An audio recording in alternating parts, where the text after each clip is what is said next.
Bonjour, on se retrouve pour un nouvel épisode et aujourd'hui on va parler transportation, transport, comment utiliser la technologie pour améliorer le transport de tous les jours. Et aujourd'hui je suis avec Saïdou. Bonjour Saïdou. Non, t'es avec Rémi. Non, désolé. Alors ceux qui ont écouté l'épisode de la semaine dernière, en fait je suis en train de faire Rémi et Saïdou en même temps, donc coucou à Rémi, en train de voilà, d'enregistrer. Salut Eva. Coucou. Salut la communauté. Coucou tout le monde. Salut YouTube. Du coup, on va parler transport aujourd'hui. Franchement, on va garder cette séquence, mais j'en peux plus des deux. J'essaye de rester sérieuse, mais en fait, j'ai juste envie de me taper. Non, promis, on va essayer de rester sérieux. On reste sérieux, on va parler transport. Non, parle pas de boulot. Parle de boulot, sinon tu parles pas. Rémi, il a pas parlé, Saïdou, quand c'était toi. Oui, c'est vrai. Merci de noter ça. Très dissipé le garçon, faites jamais rien avec lui. Je suis vraiment en train de me faire des selfies. Alors donc aujourd'hui Saïdou, raconte-moi un petit peu qu'est-ce que tu fais, raconte à la communauté parce que moi je le sais, mais du coup le transport. Tu le sais, t'es sûr? Ouais, un peu. Alors, je te pose la question. Qu'est-ce que je fais? As-tu bien fait tes devoirs? Alors du coup, comment dire... T'as vu, j'ai inversé les rôles. Ouais. Alors pour vous faire la petite histoire d'ailleurs, Rémi et Saïdou, je les ai rencontrés grâce à la French Tech. Donc pour ceux qui le savent, j'ai créé SquadMake, qui est un logiciel évolutif. Et donc, qu'on était en train de parler juste avant d'ailleurs, ce nouvel épisode. Et c'est comme ça que j'ai rencontré les deux garçons. Et je me suis dit que ça aurait pu être sympa voilà, de partager ses expériences en entrepreneuriat. Sachant que Rémi, il avait sa casquette commerciale. Toi, tu as touché un petit peu à tout. Tu n'étais pas du tout dans le milieu de la technologie. Tu as décidé de créer ton logiciel tout à fait. pour améliorer la vie des chefs d'entreprise et des entreprises de transport, surtout de tous les jours. Et gagner de l'argent. Donc j'ai bien fait mes devoirs ou pas? Tout à fait.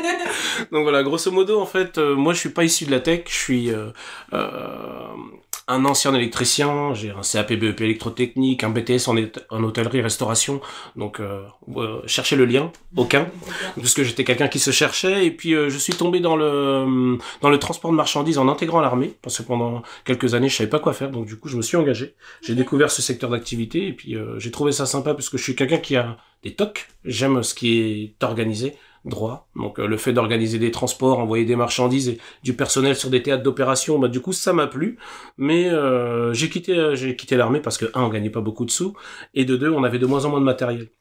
Donc du coup j'ai rejoint une entreprise de transport en Normandie où je voulais justement en connaître plus. Donc j'ai passé tous mes permis VL, PL, super lourd, plateau, grue, citerne, etc. pour comprendre toutes les problématiques des livreurs.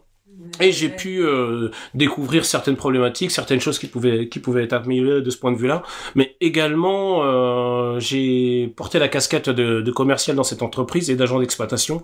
Donc du coup, j'organisais les transports, j'allais chercher du fret, trouver du fret pour tel camion, le remplir, éviter les retours à vide, etc. Et je me suis dit, tiens, il y a plein de choses qu'on pourrait améliorer, etc. Puisque travailler soit sur un tableau, paperboard, ou utiliser des fichiers Excel, ou faire de la prospection via les pages jaunes, etc. Je me dis, punaise, on est quand même dans les années 2000, bien passé même, puisque je suis rentré dans cette entreprise-là en 2019, et on travaillait encore comme ça. Donc du coup, je me dis, tiens, comment améliorer ça, quelle solution on pourrait trouver. Je me suis dit, tiens, aujourd'hui, il y a le numérique, il y a des smartphones, des internet, tout est interconnecté. Comme le disait Rémi précédemment, nous aussi, j'ai plein de gens qui me l'ont dit, on n'a rien inventé, on a juste changé les process, on a agrégé différentes solutions existantes pour avoir un outil qui réponde à différentes problématiques. Et améliorer l'expérience client et la satisfaction client. C'est ça. Et du coup, aujourd'hui, Easy Shipping, c'est quoi? Enfin, c'est une entreprise que j'ai créée qui permet à des entreprises qui expédient des marchandises de trouver un prestataire de transport sur la plateforme. Beaucoup nous comparent à une bourse de fret. On a cette casquette de bourse de fret, mais on est plus une plateforme type Le Bon Coin. Il y a des gens qui ont besoin de vendre et d'autres qui ont besoin d'acheter. Nous, notre plateforme, c'est comme un site de rencontre pour des expéditeurs et des sociétés de transport. Et moi, je prends ma com une fois que le contrat de mariage est fait. Voilà, ça c'est ça mon boulot. J'ai un problème avec les mariages dans ce podcast là depuis 2 épisodes. Non mais c'est bien, mais en plus tu touches aussi le côté environnemental parce que t'évites à des transporteurs de rouler vide alors qu'il y a tellement de gens qui veulent expédier des choses à travers Complètement. l'Europe. Exactement. En fait, là, prochainement, c'est une fonctionnalité qui va apparaître sur notre site internet avec la refonte. Donc, soyez attentifs. Bientôt, on va communiquer là-dessus. On intègre un compteur CO2. Donc, ça va permettre de dire pour tel transport au départ de Rouen, direction Paris, par exemple, si vous utilisez tel type de véhicule ou tel prestataire de transport, vous allez émettre tant. Et si vous utilisez telle solution, vous allez émettre moins. Donc, du coup, c'est une aide à la décision. Donc, ça, c'est un bel outil. Mais pour le côté RSE, environnemental, etc., le fait de permettre et de proposer des solutions de transport ou de marchandises à des expéditeurs ou à des transporteurs, ben, on limite les kilomètres à vide. Donc avoir un camion qui a un chargement optimisé, que ce soit sur ses montées ou ses descentes. Quand je parle de montée, ben, c'est au départ pour aller en livraison et après c'est ramasse pour revenir. Mais c'est surtout sur la partie ramasse pour éviter les retours à vide. Ben, nous, notre solution, elle leur propose du fret sur leur itinéraire. Donc du coup, ils amortissent ils font du chiffre d'affaires supplémentaire. Deux, on évite d'envoyer des camions inutilement alors qu'il y en a qui ont de l'espace pour amener mes marchandises. Et trois, ils gagnent de l'argent et nous aussi, et en plus on émet moins de CO2. Donc voilà grosso modo ce qu'on fait. Tout le monde est content et même la planète est contente. C'est ça. C'est super intéressant. Et vu que tu n'étais pas du tout dans ce milieu-là, quand tu t'es lancé, est-ce que tu as des erreurs que tu as fait que tu n'aurais pas dû en fait quelles erreurs on pourrait éviter pour quelqu'un qui ne s'y connaît pas du tout dans la tech, dans tout ce qui est logiciel informatique, qui a une idée? Tu vois, je prends le copain qui vient me voir, genre, j'ai une nouvelle idée cette année, et je suis là, ouais, ok, cool, vas-y, dis-moi. Les erreurs, j'en ai fait plein. Ouais. J'en ai fait plein dans le sens où, par exemple, je me suis pas suffisamment renseigné pour savoir s'il existait des écosystèmes qui peuvent accompagner des porteurs de projets. Notamment comme moi dans le numérique. Donc moi j'ai été à la CCI, parcours traditionnel, donc on m'a donné quelques petits tuyaux, tiens va voir un tel, etc. Mais moi j'ai découvert ce que c'était qu'un incubateur, un accélérateur, une fois que moi j'avais déjà fait toutes ces étapes tout seul. Donc les erreurs que j'ai faites, c'est j'avais du cash, je me suis dit tiens je vais me lancer, je vais dépenser mon cash et j'ai été faire mon produit. Donc moi j'ai la chance que ça a fonctionné, mais pour d'autres ça a pas fonctionné. Ça a pas fonctionné parce qu'ils sont pas tombés sur le bon interlocuteur, etc. La deuxième erreur que j'ai pu faire, c'est que mon premier associé, parce que oui il y a eu un premier associé avant d'immatriculer l'entreprise, n'était pas tech. Okay. Donc du coup, on avait deux commerciaux avec un produit, en tout cas un cahier des charges bien défini, etc. Mais une fois que ce cahier des charges, il faut le transformer en MVP avec un prototypage à faire. Là, c'était compliqué. Du coup, la meilleure décision que j'ai prise, c'est de changer d'associé. Et d'avoir quelqu'un de tech chez moi, donc mon CTO, Némine, je te salue, bonnes vacances d'ailleurs, et ça nous a permis justement de bien trouver votre bon CTO parce que parfois ça peut être très compliqué. C'est ça, c'est exactement ça. Et moi j'ai la chance justement d'avoir un tech, donc du coup on a pu développer le prototype, on s'est fait aussi épauler par une agence, et enfin on a pu rencontrer aussi des gens de la French Tech par différents biais, et Olivier Martineau que je salue justement, c'est cette personne-là en fait qui m'a aidé, qui m'a accompagné sur pas mal de sujets, et heureusement qu'il a été là, et du coup j'ai évité pas mal d'erreurs. Mais des erreurs j'en ai fait. Et et tout le monde en fait maintenant. Le retour d'expérience qu'on peut avoir en étant dans un écosystème, c'est que ces erreurs-là, on peut les faire, mais tu vas taper moins fort le mur, ou tu peux les éviter, mais tu en feras toujours. Et c'est pour ça que le fait de faire partie d'un écosystème, de se faire accompagner, etc., par des gens qui ont créé, pas des gens qui te parlent de théorie, mais qui ont jamais créé une entreprise, un produit, etc. C'est ça. Non, mais même il y a des gens, ils ont pas forcément d'argent, mais ils ont étudié. C'est ça. Mais ils vont te restituer quelque chose de très théorique. Mais la réalité, en fait, quand tu essaies d'appliquer les conseils qu'ils peuvent te donner, tu vois qu'il y a un gros décalage. Donc vaut mieux se tourner vers des faiseurs, et c'est comme ça qu'on avance. De toute façon, toujours bien s'entourer. Hein. Complètement. Plus t'es entouré avec des personnes qui ont une expérience autre que la tienne, ou plus longue, ou même juste différente, en fait, t'avanceras beaucoup plus vite avec des personnes qui font les mêmes choses que toi, tu vois. Je pense que tu peux le voir quand tu te lances vraiment dans l'entrepreneuriat. Tu vas avoir ton cercle d'amis qui change. Tu vas rencontrer des personnes, tu vas être attiré plus par des personnes pareilles qui en veulent, qui veulent créer des choses. Tu vas Tu vas te créer un cercle finalement de professionnels. Mais complètement, et pas seulement dans mon secteur d'activité. En fait, moi, je vais voir des gens divers et variés parce qu'il y a des problématiques qui sont inhérentes à tout entrepreneur. Par exemple, là, on va parler des ressources humaines. Je détaillerai pas plus, mais on a tous des problèmes de recrutement, des problèmes de management. Il y a aussi le décalage générationnel, le télétravail, etc. C'est un sujet qui est valable pour une entreprise de transport, une entreprise du numérique ou le boulanger d'à côté. Et oui, effectivement, par contre, il faut bien s'entourer. On rencontre des gens différents par rapport à notre cercle d'amis. Il y a peut-être certaines personnes on va moins fréquenter, non pas parce que les relations n'étaient pas bonnes, mais c'est juste qu'on va plus se tourner vers des gens qui peuvent nous comprendre, peut-être nous apporter des solutions aussi parce qu'ils ont peut-être confronté à tout ça. Et effectivement, oui, c'est super important de bien s'entourer. Ouais. Moi, je suis mal entouré. J'ai toujours Rémi qui est à côté et tout, qui me perturbe beaucoup. Non, mais blague à part. En fait, on a cette relation, pour être un peu plus sérieux, mais blague à part, on a cette relation parce que justement, on a des parcours plus ou moins similaires, que ce soit parcours de vie et parcours professionnel, et on a surtout une vision qui est plus ou moins identique, et c'est ce qui fait que ça a matché. Ça fait 3 ans qu'on se cherche, on se taquine, etc. Mais c'est parce que quand on a vraiment des sujets importants au niveau ou des décisions à prendre, etc. On se dit tiens, nous la direction qu'on veut prendre c'est ça. Donc là, l'expérience client c'est important, être focus sur son client c'est important. Le reste c'est que du bullshit. Oui, non mais c'est clair. Bon, dis pas trop ça parce que moi je suis dans le marketing quand même, donc le branding c'est important. Mais le marketing c'est fait pour quoi? Nous aussi maintenant je peux le dire puisque le temps que ça sorte ce sera officiel, mais Marion de chez Mamizette qui rejoint Easy Shipping va s'occuper du marketing chez nous. Tout ce qu'elle va mettre en place, ça rejoint le sujet du podcast précédent avec Rémi, pour automatiser certains process, c'est pour améliorer l'expérience client, lui apporter des éléments avant une démonstration par exemple, justement pour que nous on réduise le temps de démo, mais qu'on réponde essentiellement aux questions qui va se poser lors de l'entretien pour pouvoir le convertir plus rapidement. Donc le marketing, oui, c'est nécessaire. La communication aussi, tout doit être tourné vers le client.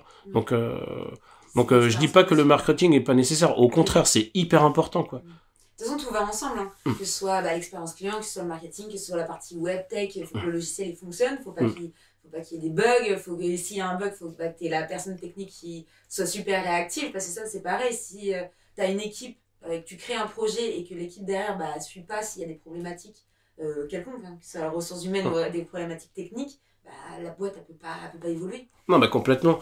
Donc et ça c'est des sujets qui sont transposables dans tout type d'entreprise. C'est valable chez Yago, c'est valable chez Pegreen, c'est valable chez Turniro, c'est valable aussi chez toi du coup, puisque moi j'ai accepté aussi cette interview. Pourquoi? Enfin ce podcast. Pourquoi? Parce que aussi tu es entrepreneuse, donc je sais que certaines problématiques qu'on rencontre, tu les as rencontrées, donc du coup parce que j'accorde pas d'interview à tout le monde. Non, c'est pas vrai, on n'est pas du tout sollicité. très loin de là. Je suis la première, alors vous savez ça dans 10 non, ans. pas la première, mais en tout cas, voilà, je me tourne vers des gens qui ont déjà entrepris. Mais et c'est pour ça que j'ai appelé, parce que c'est vrai que I Am The Boss, ça fait un peu égocentrique, tu vois, mais j'ai pas du tout... C'est le nom du podcast, c'est ça? Mais en fait, j'ai appelé ça, parce qu'au début, c'était un délire, en mode, c'est moi la boss, tu vois, c'est vous le boss. En fait, j'étais partie sur le concept que tout le monde, tu vois, t'es un exemple. Tout le monde peut devenir son propre boss, en fait. Tu peux être parti dans l'électricité, puis dans la restauration, puis au final, aujourd'hui, t'as pris le risque aussi, parce que t'as quand même mis de l'argent sur la table pour essayer de créer ton propre truc, ton idée, la mettre en application, et ça, tout le monde n'a pas les couilles. Clairement, on va reparler de... Mais tout le monde n'a pas les couilles de le faire, et ça, c'est une réalité. C'est sûr, mais ça, c'est un sujet... Avec Rémi, on en a parlé. Moi, il me dit, il y a un truc que toi, ce que t'as fait, moi, je l'aurais pas fait. Et avec le recul... Je suis pas sûr que je le referais parce que j'étais dans une phase que ce soit personnelle un peu compliquée. Bon, tout à l'heure je vous parlais de mon premier associé, c'était mon ex-compagne, donc on s'est séparés avant d'immatriculer l'entreprise, et du coup je me suis dit tiens, le projet je le mets de côté, est-ce que j'y vais ou j'y vais pas, etc. Finalement j'y étais, et je me suis posé beaucoup de questions, oui et non. En fait il fallait que je m'occupe, il fallait que je fasse quelque chose, mais aussi parce que je croyais au projet, donc du coup je me suis associé à quelqu'un d'autre, et j'avais un peu de sous, j'ai dit tiens, allez, le projet doit coûter 17 000 €, finalement ça a coûté 90 000 €, c'était quasiment la totalité de mes économies, j'ai tout dépensé, j'ai fait tapis quoi, donc je me dis putain, si je me plante je suis mort. Et quand j'explique mon histoire, et il me dit mais que ce soit Rémi ou d'autres, on me dit non mais attends, t'es un grand malade, etc. Et avec le recul, je me dis peut-être que j'aurais pas fait comme ça parce que quand on est accompagné, on va te dire bah tiens, tu peux mettre 10 000 euros, puis après BPI peut t'aider là-dessus, etc., etc. Mais bon, après voilà, moi mon parcours il est celui-là, je l'assume, j'en suis plutôt fier. Et puis si c'était à refaire, je pense que je le referais quand même parce que voilà, je sens que j'ai cet âme d'entrepreneur comme beaucoup d'autres l'ont. Après, ça veut pas dire que je vais pas me planter. Je peux me planter, me prendre un mur et puis... Tu peux être le plus gros c'est un risque à prendre. Du monde et tu peux te planter aussi. C'est ça. Il n'y a pas de risque. Il y a aucun entrepreneur qui ne prenne pas des risques dans tous les cas. Ah bah de toute façon, celui qui se plante pas, si tu prends pas de risque, tu risques pas de te planter, ça c'est sûr. Mais moi-même pour en revenir à Easy Shipping, ce produit, ce service que j'ai développé, c'est parce que j'y crois, mais ça répond à des problématiques claires. Aujourd'hui, nous, quand on a développé le MVP, bon, j'avais déjà un carnet d'adresses, donc j'ai pu tester avec 42 clients, donc j'en ai pris 10 de chaque, que ce soit des expéditeurs et des transporteurs. Aujourd'hui, on en a plus de 300 sur la plateforme. Et on en a plus de 60% qui sont actifs. Donc là, tout à l'heure, en arrivant tout à l'heure, c'était drôle puisque tu nous avais dit d'éteindre les téléphones, etc. Bon, j'ai quand même décroché parce que c'était un client qui me tourne autour et je lui tournais autour surtout parce que faut dire que c'est nous qui courons après eux. Et in fine, il nous annonce que c'est avec nous qu'il va bosser. Donc c'est un grand fabricant de rhum. On va dispatcher son produit dans plus d'une centaine de magasins de grande distribution. Donc là, y a rien d'officiel. Enfin, c'est une exclusivité. Donc que ce soit chez Auchan, chez Carrefour, etc. Et ces produits, nous, on va les distribuer dans ces magasins-là. Donc je suis content parce que oui, on va pouvoir exécuter ça. On va gagner de l'argent et ça répond à ses problématiques. Et lui, sa problématique, c'est quoi pour parler d'un cas concret? C'est que grosso modo, lui, il doit assurer à tous ses clients dans la grande distribution que les produits vont arriver tel jour à tel moment, avec une prise de rendez-vous. Avec certains prestataires de transport, ça se passait plus ou moins bien, mais avec d'autres moins. Et quand tu sais pas où est ta marchandise, c'est très compliqué. Et là, il m'a appelé justement pour savoir est-ce qu'il y allait avoir de la rupture de charge, etc. Donc la rupture de charge, c'est quand tu charges la marchandise dans son entrepôt. Et est-ce qu'elle va être livrée directement ou est-ce qu'elle va passer par un entrepôt? C'était la question qu'il voulait savoir parce que c'est là où il y a de la casse. Et lui, c'est des rhums qui produit Made in France. Et le fait que nous on puisse proposer, on lui dit le choix. Tu vas payer un peu plus cher sans rupture de charge, etc. Et il m'a dit bon ok banco quoi. Donc grosso modo nous tu traques, mais en plus tu vas pouvoir suivre tes marchandises via un QR code que notre solution va générer. Donc le livreur le scanne. Donc là toi t'es notifié, tu sais que la marchandise que tu as mis en expédition, le livreur l'a collectée sur ton application ou sur ton interface web. Tu peux suivre tout le parcours de livraison du livreur jusqu'au destinataire. Le destinataire aussi, lorsqu'une demande de transport est faite, reçoit une notification avec un lien permettant de suivre en temps réel le livreur, mais d'entrer en contact direct avec lui et de savoir qui transporte. Il faut savoir que sur Easy Shipping, il y a essentiellement des livreurs qui sont salariés d'une entreprise. Donc n'allez pas croire que quand on parle d'ubérisation, non, on utilise le digital, mais c'est essentiellement des sociétés de transport qui sont sur notre plateforme et c'est des sociétés de transport qui sont vérifiées. C'est-à-dire qu'on leur demande tous leurs éléments, assurance, etc. Voilà, je veux pas aller plus loin. On a dit pas de commercial. Non, mais c'est super intéressant et franchement j'espère que toutes les personnes qui nous écoutent, qui nous regardent et qui ont des copains dans le transport, etc., qui vont parler de Easy Shipping parce que c'est une plateforme intéressante. .fr. Non, je voulais la faire comme Carglass. C'est une plateforme super intéressante et je pense que ça a un bon avenir et les personnes, des consommateurs classiques, tous ceux qui peuvent nous écouter, tout le monde consomme dans des supermarchés aujourd'hui. Tout le monde achète il y en a très peu de direct chez le producteur. Donc toutes les personnes qui vont acheter leurs courses, ils n'ont pas conscience en fait de tout. La logistique qu'il y a derrière pour aller acheter sa putain de bouteille de lait dans un magasin frigéré, quoi. Exactement. Et la partie logistique, au-delà le transport n'est qu'une partie de la logistique, mais dans la partie logistique, ce qu'il y a d'important, c'est d'essayer de maîtriser différents paramètres, savoir de la production, de l'usinage d'un produit jusqu'à la livraison chez le destinataire final. Ça, c'est... on peut plus le faire de manière traditionnelle ou archaïque comme ça faisait avant. Aujourd'hui, il existe divers outils. Nous, pour vendre un peu mon produit, c'est juste que nous, on a fait un outil qui agrège différentes solutions. Comme ça évite d'avoir différentes licences et faire des économies en même temps. Mais oui, la logistique, on l'a vu pendant le Covid. Nous, ça a été entre guillemets bénéfique pour notre business parce que le click and collect, c'est bien, mais quand t'es confiné, comment tu vas aller chercher ton colis ou ta marchandise? C'est hyper compliqué. Les vaccins, quand on les a eu, le problème qu'on a eu, c'était sur des problèmes de transport et logistique, c'était plus sur des problèmes de fabrication. Pareil pour les masques. Donc du coup, ça a permis à plein de gens de prendre conscience que c'était primordial. Comme se nourrir, comme aller aux toilettes, comme prendre sa douche, quoique certains la prennent pas tous les jours, mais bon. On appelle ça Saïdou. Non, mais en tout cas, c'est cool. Et en tout cas, c'est cool. Je pense que on a déjà donné pas mal de conseils et même au niveau des erreurs, comment se lancer, etc. Je pense que t'es un bon exemple pour des personnes qui pourraient se lancer comme ça du jour au lendemain.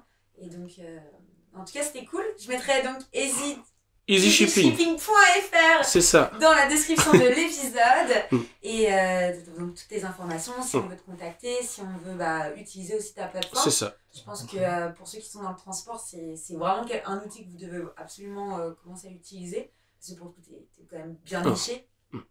Donc voilà, en tout cas, merci Saïdou. Merci à toi. Petit podcast. Merci à toi. Merci pour l'invitation. Et puis, ciao boujou, comme disent les Normands.